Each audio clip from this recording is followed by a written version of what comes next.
966.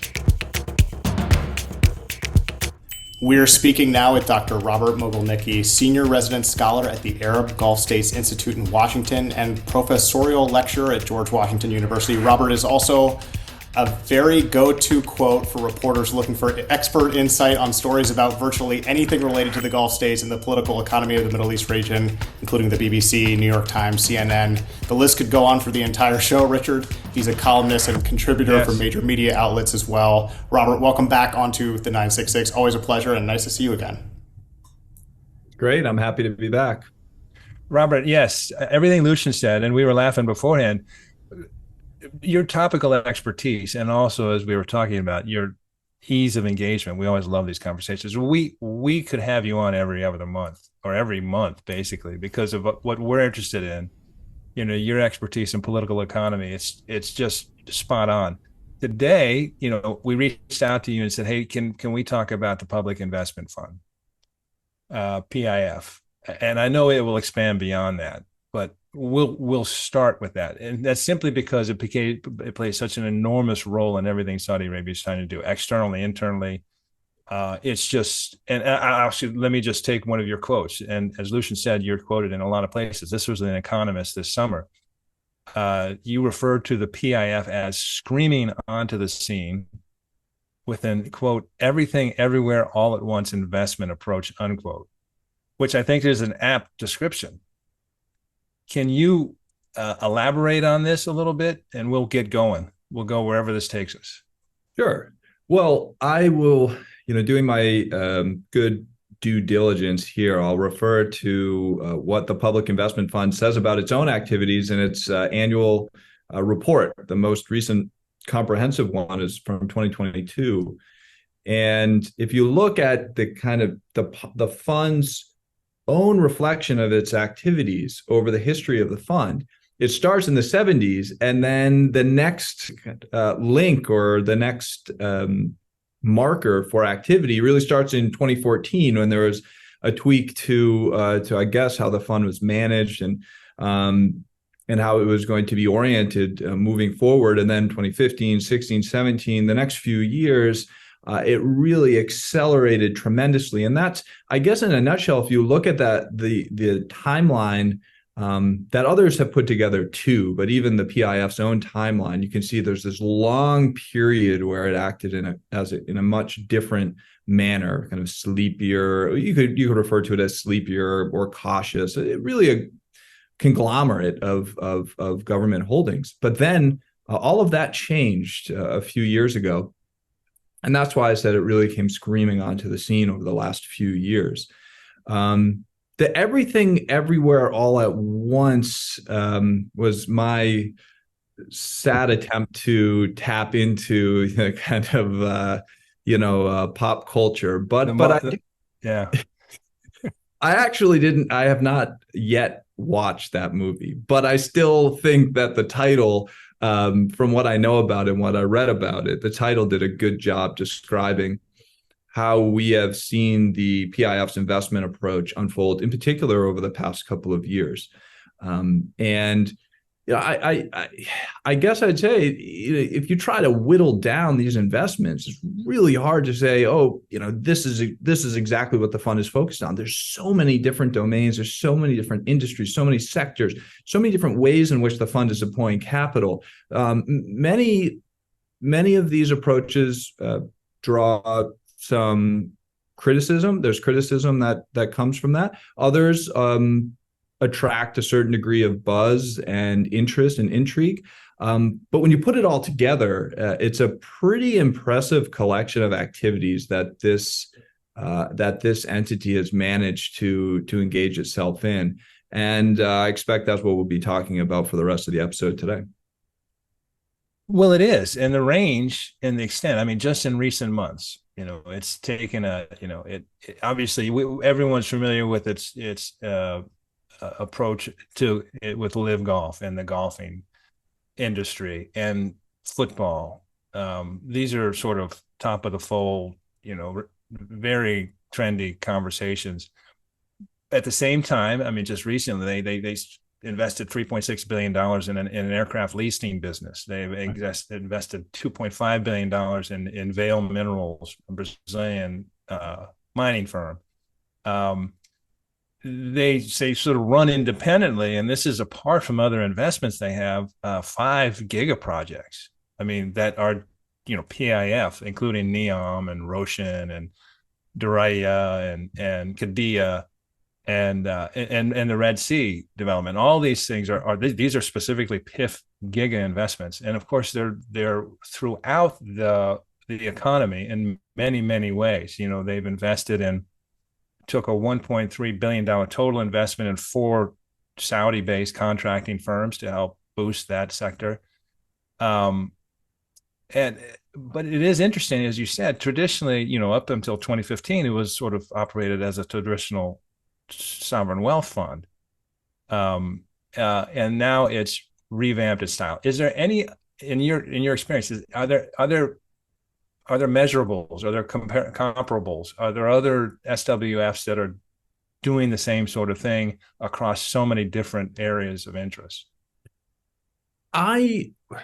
It's hard to pinpoint a comparable fund in terms of, if you're looking for the same size, the same heft, moving its capital weight, so to speak, around in the exact same way. But if I had to put my finger on the closest example in the region, I'd actually look at ADQ in the UAE. Really, I like to think about the PIS activities as in somewhat encapsulating what a number of different funds in Abu Dhabi can do. Because Abu Dhabi has a number of different sovereign wealth funds at its disposal. You've got ADIA, you have Mubadala, which are a little bit more, I guess you could say, follow a more traditional investment approach.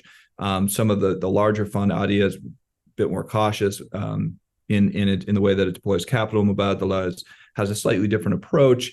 But ADQ, being the smaller of the 3, so not having as much weight as the other 2 funds in Abu Dhabi or as the PIF, nevertheless deploys capital in a way that there are a lot of similarities with the PIF. A lot of the investment activity is oriented toward the domestic economy, toward the UAE's domestic economy, and that's similar to many of the trends that we see in the PIF. A lot of that has to do with the initial genesis of these funds, just like the PIF. I understand that ADQ also really began as a more or less a government holdings company, a conglomerate. That's when you started hearing about ADQ. That's in its earlier forms. That's really the way it was described. Now we're starting to hear about it more in the terms of a fund and a sovereign wealth fund. There's a number of different variations. Even the notion of a sovereign wealth fund these days is starting to be questioned. And a lot of people are starting to say, well, how do we define the sovereign wealth fund? Because these funds like PIF, ADQ, they're not acting in the way that traditional sovereign wealth funds, your Kuwait investment authorities, for example, traditionally have behaved. And how do we define funds that do have more an increasingly domestic focus? That's a good question. Not one that I don't think it's one we can solve here today, but we could pick it apart a little bit. But just without going on too much, ADQ is an interesting example, and I think there are a lot of parallels you can find between those 2 entities. That's interesting, and that reflects your depth of understanding.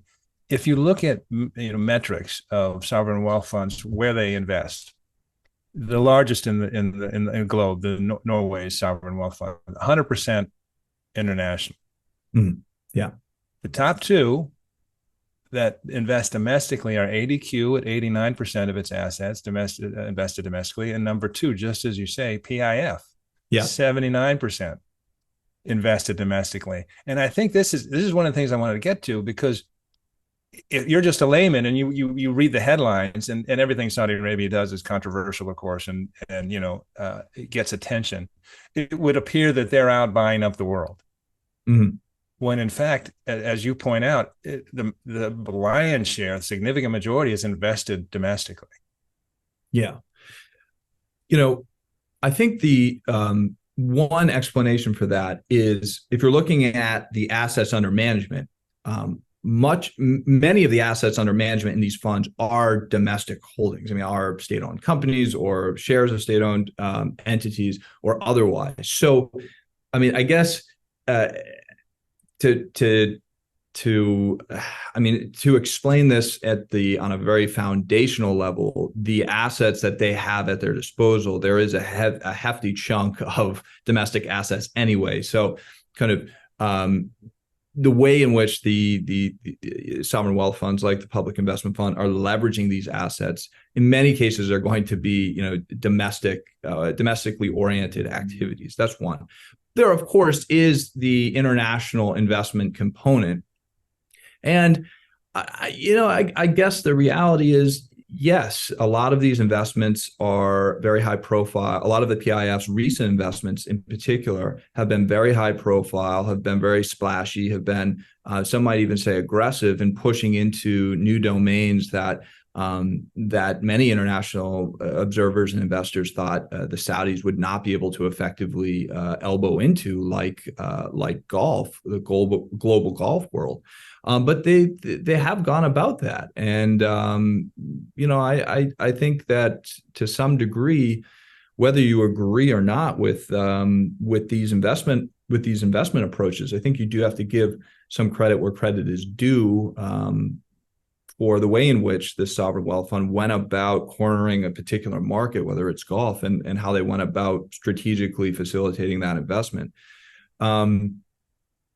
But yes, this is at the end of the day, this is really an interesting breakdown, and we just don't hear as much about what the public investment fund is doing domestically. Those of us who are really in touch with these trends, we know that there is a lot of activity. The PIF is behind a lot of domestic development activities, but that's not always what makes the headlines. Yes, and just to add to that, the LIV observation in terms of that has been strategically potentially very successful. I mean, they announced launched LIV in October 2021, and by the summer of 2023, we're talking a financial joint financial enterprise with the PGA. The extraordinary things happened extraordinarily quickly in that case. Mm-hmm. The thing that is fascinating, I think, to both Lucian and I, because PIF is everywhere all the time for us when we talk about Saudi Arabia, and it could be domestic, it could be any sector, is it feels like it's creating a new model. Mm-hmm. And it's got, from 2018 to 2022, it achieved an 8% return. It wants to pump that up. So it's got to be a little more aggressive internationally in investments. It invested, established 25 companies just in the last year alone. Yeah. 2022, 25 new companies, PIF companies, invested close to $40 billion in the Saudi economy. It's doing multiple things at once while saying, all right, by 2030, we want to be a $2 trillion vehicle. And, at 8%, it's not going to get there. No, so, I think you need closer to 14% from some of the analyses that I looked at, 14% year on year to get to that $2 trillion figure. That would be tough just on pure returns alone. But I don't think that there's a genuine expectation that those types of returns are going to happen year on year to get to that $2 trillion mark. And we at the 966 are very careful not to throw these goals out and say, they need to be met. They're really just directions in which you head. Mm-hmm. The larger point is can an entity do all these things at once effectively? Are we about to see? Well, yeah, we're in the process of seeing, and the jury is still out on a lot of these initiatives. As you said, I mean, close to two dozen or maybe more than 24 companies established just last year. We're not going to know. We're not going to know what companies are headed in a more promising direction. What companies might kind of quietly move into other domains or merge with other entities. I expect some of that to happen. The way that I look at the future trajectory of the PIF and its investments and this strategy of kind of everything everywhere all at once, does bear some kind of reflection or some similarities to the broader Vision 2030 agenda in my mind. And my best guess is that the strategy here is not to accomplish everything.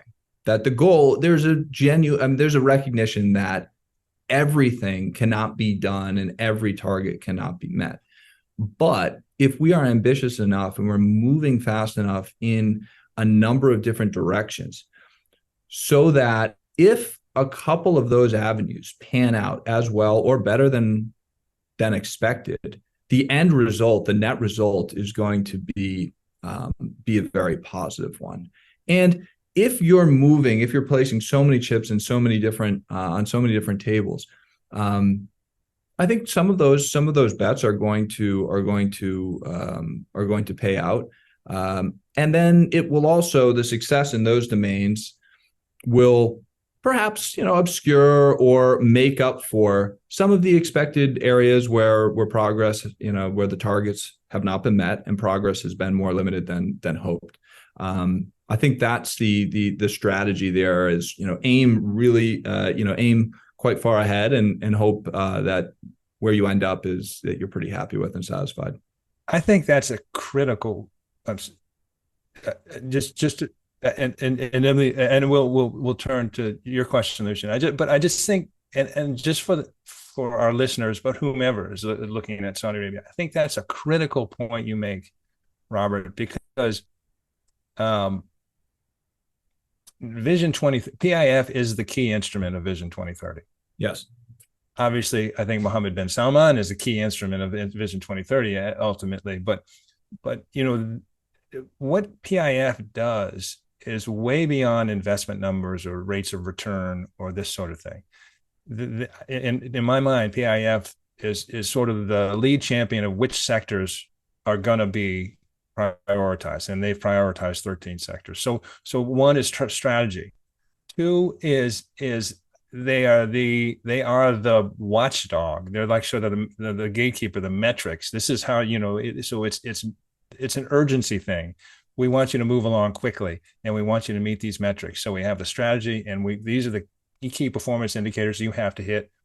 And then third, I believe, and it's been our experience in talking with guests that are in various sectors, they bring along a best practices expectation. They sort of up the game for every sector and saying, this is how we're going to do it, and this is how it's going to be done to international standards. So you get strategy, you get tracking and metrics, and also means urgency, push along, and then you have best practices. So none of these things really have anything to do with returns or anything, but it has everything to do with how business takes place in Saudi Arabia. Yeah, I would agree. If you look at the 2022 annual report, 2022 was a tough year for investors, especially sovereign wealth funds. A lot of sovereign wealth funds, lost money in 2022, as did the PIF. But if you look at the way that the PIF officials are talking about this, talking about the year, they're looking at all of the other activities that happened, the companies that they created, the initiatives that they pushed forward. It's a very positive, upbeat note. And I don't just think that comes down to kind of marketing and trying to display trying to create a kind of inaccurate picture. So spin on the year. It's what you said, Richard. It's that the calculations, the underlying calculations behind this fund are not just return on investment. That's an important part of it. But actually, if you're looking at the assets under management and in the investment capital that the fund has at its disposal, the PIF is very clear that returns on investments is only one of about four. There's capital injections from the government, there's asset transfers from the government, and I guess loans and other kind of debt instruments. And in that respect, even if the returns on investment were not great in 2022, Saudi Arabia had a phenomenal year in 2022, at least the government. So you could look at the other ways in which the fund can tap into some of that investment capital from the government and say, well, actually, yeah, they probably felt quite confident, even though the baseline figure on that return on investment for that year wasn't exactly where it wanted to be. Yeah, Robert, you mentioned a point sort of along these lines in terms of how the PIF can step in, create these sectors or invest in sectors and rejuvenate them, and then how they can do that without crowding out private business, crowding out any potential investors into those same sectors. You know, who wants to compete with the PIF and its massive war chest? How, in your view, and from where you sit, can you sort of talk about how it's managing that balance, you know, to create local content and to create other players, you know, without running them out of the show? Yes. So in one of the past annual reports, I believe it was the 2021 annual report, because I couldn't find the exact breakdown in the 2022, but I might have overlooked it. The 13 strategic sectors that the PIF is involved in were listed, but they're more interesting than that. That's just a list of 13 sectors, and it covers really the whole spectrum of an economy. But it listed where the assets of the fund or in the portfolio were deployed within those different strategic sectors.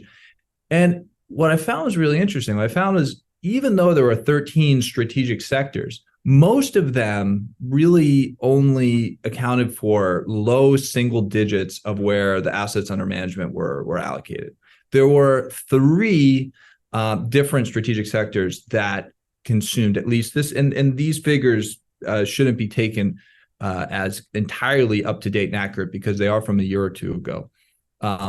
But real estate, telecoms, and kind of telecoms, I forget how the broader kind of telecoms sectoral grouping is described in the report, but telecoms, and then one other area, perhaps kind of renewables, energy and renewables. Those 3 were accounted for the largest in big chunks, maybe around 20 or 25% of where the portfolio was allocated. Then you had minerals and mining and minerals being another big one. And that, as we know from the news over the past few months and the past year or so, has really exploded as an area of interest that the kind of broader Saudi government is interested in, but in particular, the PIF has made some investments into that space. And then I think utilities was another one. But the rest of that, those 13 strategic sectors were quite small. And again, and so to your point, the PIF has grown tremendously in terms of the personnel and the fund. I think it's up close to 2,000 people, probably more now. But it's still limited, as you know, in terms of it has limited capacity. Saudi Arabia's economy is massive country, massive economy. They're huge. You know, the developmental agenda is insane. Insane. You know, I shouldn't say insane because insane has a negative connotation, but it's extremely ambitious. We could say insanely ambitious. Yeah. So it would be.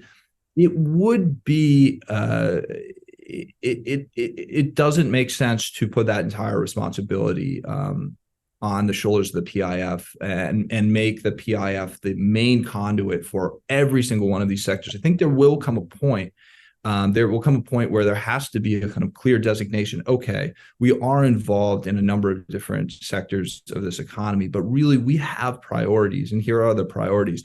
I think that is in there. That information is in there.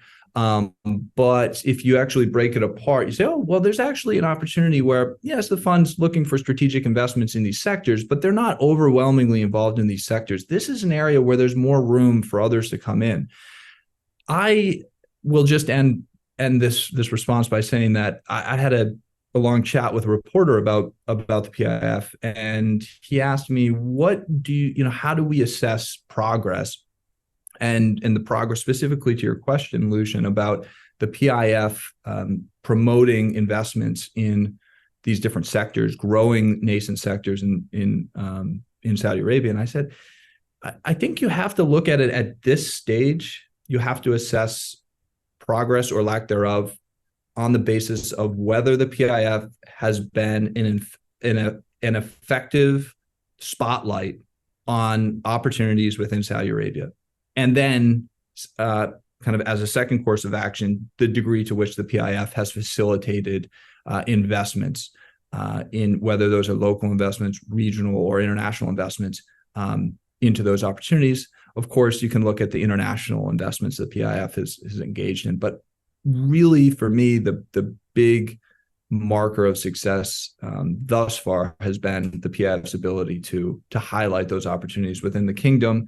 I don't think that marker of success, or that mode of assessment, will continue to be effective, say 5 years down the line when we get to 2030. But right now, I'd say I'd feel pretty confident saying that's how I would assess whether the PIF has been effective or not up to date. Would it be fair to say, Robert, that the ultimate judgment on PIF's domestic investment involvement is not necessarily how they enter? And we've seen PIF, they often are loss leaders. They look at a sector and they say, we're going to spend money where others are not, simply to jumpstart the sector. But is it going to be less how they get in and where they get in than how they exit? So, for example, in telecom, they have significant investments, but they're also trying to privatize, significant aspects of that sector. Will a lot of these investments ultimately find IPOs, or get to capital markets where other people can invest, and it's, in essence, make room, create value, move the sector along, and then move out of it? The short answer to your question is yes. The easy part is getting in. The harder part is getting out, is making a successful exit that leaves the economy in a better place than when the PIF entered that market, tried to grow a new industry, or created a company and nurtured that company to the point where the PIF's involvement was no longer needed. The PIF could move and focus on another kind of strategic sector of the economy, or create a new growth area. So yeah, in short, it's if you look at it, it's all about how the PIF exits, not necessarily how it enters. You mentioned, and I don't want to step on anything, Lucian, if you had a question, you mentioned what I think is a very important point, because if you're around Riyadh, and Lucian's spends a lot of time in the VC sector and is knowledgeable there, but PIF is just vacuuming up talent, paying a lot, very good salaries to bring in talent, yet it still probably has bandwidth issues. And one of the things you wouldn't expect is that, in terms of